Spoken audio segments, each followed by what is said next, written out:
जिस ब्रज में गैया हैं, जिस ब्रज में गोपियां हैं और जिस ब्रज में गाय की सेवा है, वहां अकाल पड़ जाए,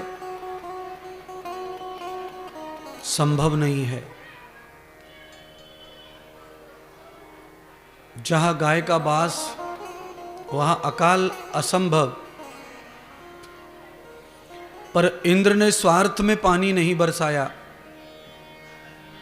क्योंकि कोई उसकी पूजा कर नहीं रहा था। सब लोग गाय में ही, सेवा में ही रत थे ब्रजवासी। तो अकाल में भगवान कृष्ण ने गैयों की रक्षा की गोवर्धन पर्वत पर। और पर्वत का जो घास है वो कभी नष्ट नहीं होता। और सब नदियां बारहमासी सब पर्वतों से बह रही हैं। पर्वतों में पानी भी बहुत जमा रहता है। जमीन के नीचे पर्वत रहता है तो पानी बहुत धरती में नहीं पाया जाता। पर जहां ऊपर पर्वत हैं, आकाश की ओर, बादलों की ओर, धरती के ऊपर, उन पर्वतों में पानी समाया रहता है। पर्वत पानी को जैसे मानो सोख लेते हैं, बारिश के पानी को, और धीरे धीरे बाद में छोड़ते रहते हैं। उन्हीं धाराओं से नदियां बन जाती हैं।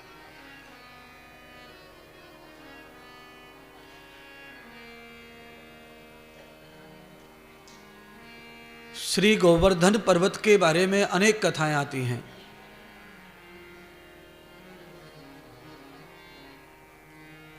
एक कथा ऐसी भी आती है कि संजीवनी बूटी लाते समय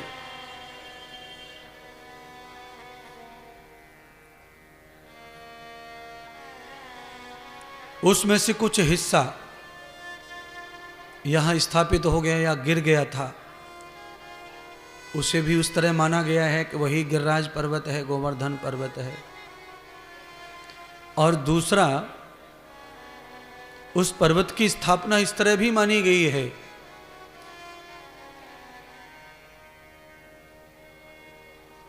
कि राम अवतार में सेतु बनाया जा रहा था, तब द्रोणागिरी पर्वत के ही पत्थरों को सेतु में लगाया गया। उस समय द्रोणागिरी के पुत्र ही गोवर्धन छोटे थे, वो भी आए थे समुद्र पर सेतु की सेवा में। पर राम जी ने बाल सेवा नहीं ली और उन्हें वचन दिया कि द्वापुर में जब हम कृष्ण बनकर आएंगे, उस समय तुम हमारी गायों की रक्षा का सेवा करोगे, ब्रजवासियों की सेवा करोगे, और उसी समय तुम हमारे हाथों से पूजा को प्राप्त होके ब्रजवासियों के मुखिया बन जाओगे, अधिष्ठाता, कुल देवता बन जाओगे। भगवान राम जी ने अपनी उस वचन को पूरा करने के लिए कृष्ण अवतार में यह लीला की, गोवर्धन की।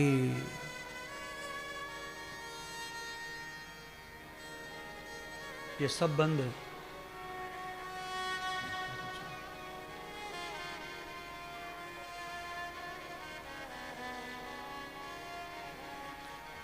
उन लीलाओं को पूरा करने में ही भगवान ने ये लीला की है, क्योंकि ये सनातन धर्म इतना महान धर्म है कि यहां मिट्टी को गीला करके उसे आकार दे दिया जाए लक्ष्मी गणेश का, तो हम उसकी भी पूजा सच्ची करते हैं। मूर्ति सच्ची नहीं है, मूर्तियां तो बनावटी हैं, पर हम सनातनियों की भावना सच्ची है और हम सीटी मार रहा है, उसी भाव से जो है पूजा करते हैं। कल से यही कर रहा है, सीख रहा।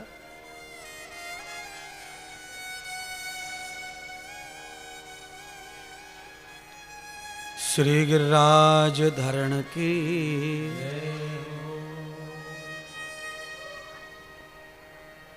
इंद्र को पता चल गया कि मेरा अपमान किया है कुछ बालकों ने, तो इंद्र जो है भयंकर नाराज हो गया और नाराज होकर के पूरे ब्रज को नष्ट करने के लिए उसने बारिश करवा दी, बादल फाड़ दिए। ब्रजवासी सब डूबने लगे, ब्रज की गैया बछड़े डूबने लगे, सब हाहाकार हो गया। तो सारे ब्रजवासियों ने भगवान कृष्ण के पास आकर के अपनी करुणा रखी, दया करो कृष्ण दया करो, हे ब्रह्म दया करो रक्षा करो। हमने इंद्र की पूजा नहीं की, तुम्हारे कहने से इस पर्वत की पूजा की, इसलिए इंद्र नाराज हो गया है, अब रक्षा करो। तब भगवान कृष्ण ने गोवर्धन पर्वत को आज्ञा दी कि आज अवसर है इष्ट का, मित्र का, धन का और पत्नी का सच्चा साथ है, ये कैसे पता चलता है? तो कहा पत्नी का साथ सच्चा है ये पता तब चलेगा जब पति गरीब हो जाए। शादी तो अमीरी में की थी, पर किन्हीं कारणों से अचानक गरीबी आ गई, सब बर्बाद हो गया। अगर उस समय पत्नी साथ है तो पत्नी को सच्चा माना गया है। मित्र को कैसे माने कि मित्र सच्चा है? ये रिश्तेदारियां सच्ची हैं। तो कहा कभी अचानक आर्थिक विपदा आ जाए, उस समय मित्र और रिश्तेदार की परीक्षा हो सकती है। आर्थिक विपदा आने पर ऐसे घी बूरा दही बूरा खाने वाले तो रिश्तेदार अनेक हैं ही, उनका कुछ लेना देना नहीं है, क्योंकि होते में सबका साझा है। पर आर्थिक व्यवस्था बिगड़ने पर मित्र और रिश्तेदार क्या करते हैं आपका सहयोग। उस समय मित्र की और रिश्तेदार की परख हो जाती है, पहचान हो जाती है। किसी दैवीय संकट को आने पर इष्ट की परीक्षा हो सकती है। आप जिनको पूजते हैं, कोई दैवीय विपत्ता आ गई आपके ऊपर, मानो कोई भयंकर बीमारी आ गई,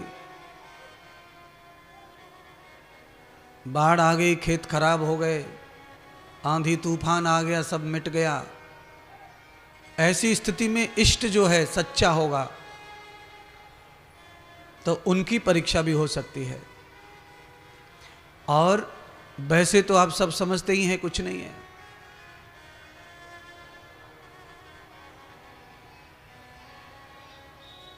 और धन की परीक्षा, जब कोई आप धार्मिक अनुष्ठान करते हैं तब आपके पास में धन नहीं है और धन उपलब्ध हो गया है, अचानक से पूर्ति हो गई है, तो आप समझना कि धन होने का मतलब यही है, और धन है तो यही होगा। और धन की परीक्षा ऐसे ही काल में की जा सकती है। बाकी घर बनाना, शादी करना, ये करना, वो करना, इसमें धन की कोई परीक्षा नहीं है, ये भाग्य के अनुसार होता है। घर, मकान, प्लॉट ये भाग्य से होते हैं, धन से नहीं होते हैं, ये ध्यान रखना। इसी पांडाल में कई लोग ऐसे हैं जिन्होंने 1 रुपया कमाया नहीं है और फिर भी नाम पे है सब कुछ। केवल पिता मर गया, बस पिता मरने के बाद में सारा का सारा खेल बेटे के नाम पर पटवारी ने कर दिया है। ये कमाया इसलिए हुआ ऐसा नहीं है, पहले कभी कमाया होगा, कभी दान किया होगा, कभी कथा किया होगा, कभी सेवा किया होगा, तो भगवान के खाते में मौजूद था। पिता कर्जदार था, पिता खा के आया था, पुत्र बनकर हम आ गए अपने ऋण को चुकने के लिए, तो पिता चले गए और हमारा जो था वो हमारे लिए छोड़ गए। ये भाग्य का हो गया। पर धार्मिक अनुष्ठान में धन सपोर्ट करता है। जब आपको गिरने नहीं देता है तब ही धन की परीक्षा हो सकती है, क्योंकि धन भगवान का दूसरा नाम है। संपत्ति भगवान का दूसरा सुख है।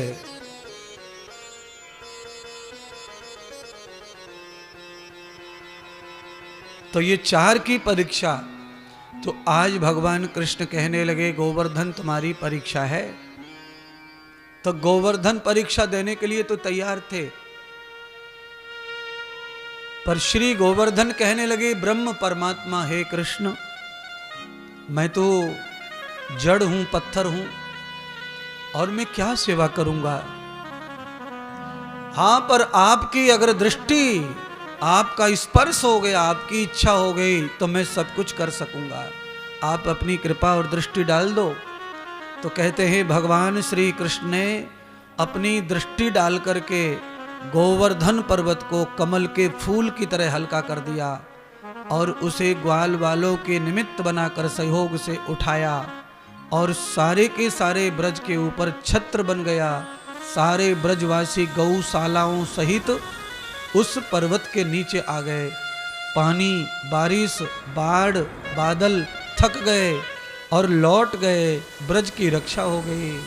जय जयकार होने लगी। श्री गिरिराज महाराज के, श्री गोवर्धन भगवान की जय। इंद्र को भगवान ब्रह्मा ने समझाया, रे मूर्ख इंद्र, जिसे तू ग्वाल बाल समझ रहा है, ऐसी भूल मुझसे हो गई थी। वो ग्वाल बाल नहीं है, वो ग्वाल बाल बनकर गौ सेवा कर रहे हैं। वो साक्षात नारायण है, भगवान विष्णु का अवतार है। अगर तुझे स्वर्ग का आसन बचाना है तो माफी मांग। तत्काल इंद्र ब्रज में आए हैं और भगवान के चरण पकड़कर माफी मांगी है और कहा, परमात्मा मुझसे आपकी पहचान नहीं हुई, मैं पहचान नहीं पाया आपको, माफ कर दो। आप इस भेष में आए हैं और आप ऐसी लीला कर रहे हैं, मैं कैसे पहचानूं। जैसे भूल इंद्र से हुई, ऐसे करोड़ों लोग धरती पर भी भूल करते हैं। सामने भगवान है, सामने बिल्कुल अपने साथ भगवान है, पर अपन नहीं पहचान पाते और भगवान अपनी लीला करके चले जाते हैं और अपन हाथ हिला कर रह जाते हैं। क्यों? न तो भगवान कहीं गए हैं और न ही भगवान कहीं से आते हैं। वो तो सर्वत्र हर समय सर्वव्यापक हैं, इसलिए सब जगह परमानेंट मौजूद हैं, क्योंकि भगवान का नाम ही सर्वव्यापक है। उसकी व्यापकता कभी कम न हो और कभी ज़्यादा न हो और कभी समाप्त ना हो, इसलिए प्रभु को निराकार कहते हैं, आकारों का स्वामी कहते हैं। सारे आकार जिनके यहाँ से अवतरित होते हैं वो निराकार। अच्छा बताओ, आप सब लोगों को जवाब देना है। आपके डिब्बे में आटा रखा हो, उस समय आप कह सकते हैं कचौड़ी रखी है? आपके डिब्बे में आटा रखा हो तब आप कह सकते हैं कि इस डिब्बे में मालपुआ रखे? अच्छा, आप कहेंगे भी तो कौन सुनेगा आपके? दिखाओ। डिब्बा खोल के दिखाया तो सूखा आटा, पर सच यह भी है कि उसमें कचौड़ी भी रखी है और मालपुआ भी रखा है। केवल किसी ज्ञानी का प्रयोग होना चाहिए आटे के साथ। कोई ज्ञानी, भाई देखो, जिसको मालपुआ बनाना आता है वो सूखे आटे को मालपुए का बना डालेगा, पानी में घोल करके फैन बना देगा। जिसे कचौड़ी बनानी है वो आटा लगा लेगा रोटी जैसा।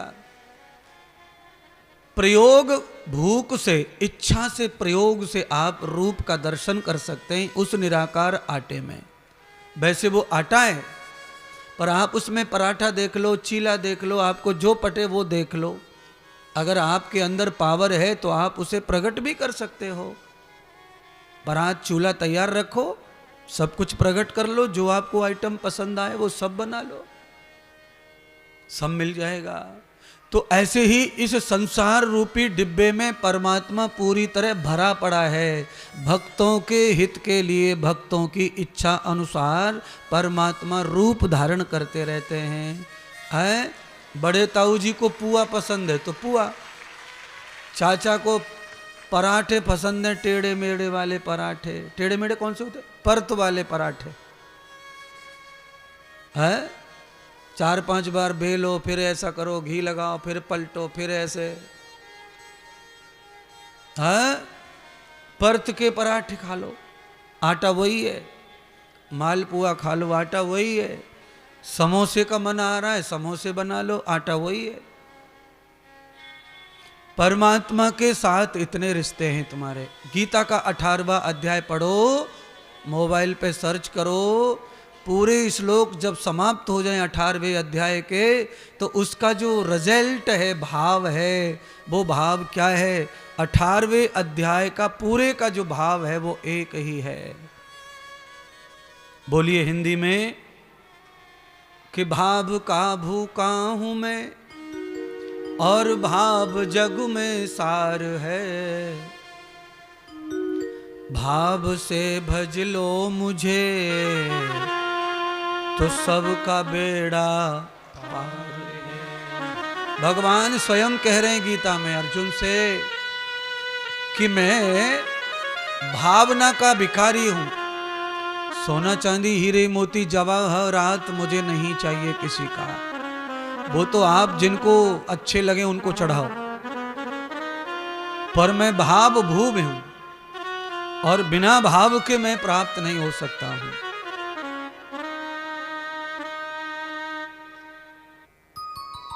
भाव के बगैर मैं प्राप्त नहीं हो जाऊंगा। एक पढ़ी लिखी लुगाई आई, पति अनपढ़,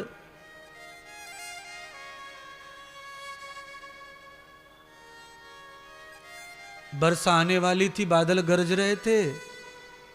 तो पढ़ी लिखी जो मैडम थी उसने कहा कि तुम काम के न कट के ऐसा करो, तुमने एक बाजार चले जाओ। अच्छा, इस दृष्टांत को जरा मैं अपनी भाषा में सुना रहा, ब्रज भाषा में।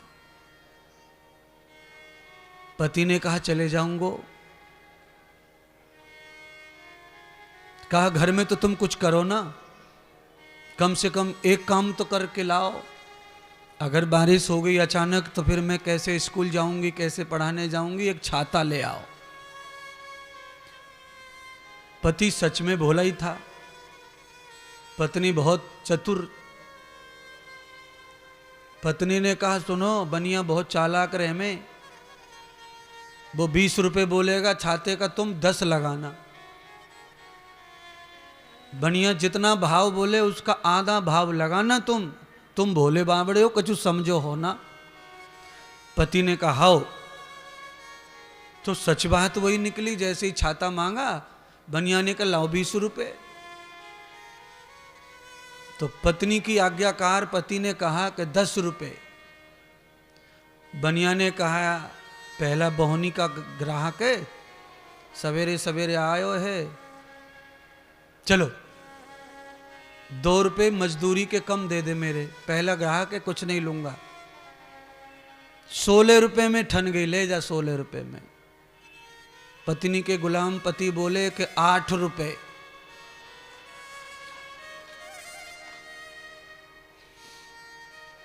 बनिया ने कहा ये तो मैं जिस भाव में लाया हूं उसी भाव में दे रहा हूं, कमाई 1 रुपए की भी नहीं कर रहा। तो जिस भाव में लाया हूं उसमें ले जाओ। तो 8 रुपए। बनिया ने कहा ये तो बहुत आधे का घाटा है, पर सवेरे सवेरे का ग्राहक है, क्या पता इसके पैसे में, इसके पैर में इतनी बरकत हो, दिन भर छाता बिके, कहीं और कमा लेंगे, जान दो 2 रुपए घाटा ही सही। बनिया ने कहा चलो जितने में आया है ना उससे भी 2 रुपए कम दे जाओ, 12 रुपए दे जाओ। पत्नी के पतिव्रता पति ने कहा कि 6 रुपया। बनिया ने कहा क्या करना चाहिए भाई, सुबह सुबह का ग्राहक है, वापिस गया तो दुकान पे दिन भर का टेंशन आएगा, बोनी बिगड़ जाएगी। तो बनिया ने कहा चलो 4 का घाटा 10 दे दो। उसने कहा 5। बनिया ने सोचा कि जाना नहीं चाहिए, चाहे कैसा भी हो, थोड़ा बहुत भी दिया तो भी चलेगा। बनिया ने कहा न तुम्हारा न हमारा न किसी का, अब खाली नाम के लिए बोहनी करवा दो, तुम्हारा हमारा सब कैंसल, 8 रुपए में ले जाओ। उसने कहा 4। बनिया हो गया गुस्सा, चिढ़ गया। बनिया ने फेंक के छाता मारा दुकान में और फेंक के मारा और कहा ले फ्री में ले जा। अब इसने कहा फ्री में दे रहे हो तो 2 छाता 2 लूंगा, 1 नहीं लूंगा फ्री में। 2 छाता। ये तो वैसे काल्पनिक दृष्टांत मैंने बताया आपको, ये सब बनावटी था, पर इस बनावटी काल्पनिक दृष्टांत से ये सिद्ध हो रहा है कि दुकान पर छाता लेते समय आदमी अपने भाव को इतना बदलता है और इतना कम कम भाव करता है, तो छाता प्राप्त नहीं हुआ तो कम भाव से भगवान भी प्राप्त होने वाले नहीं है।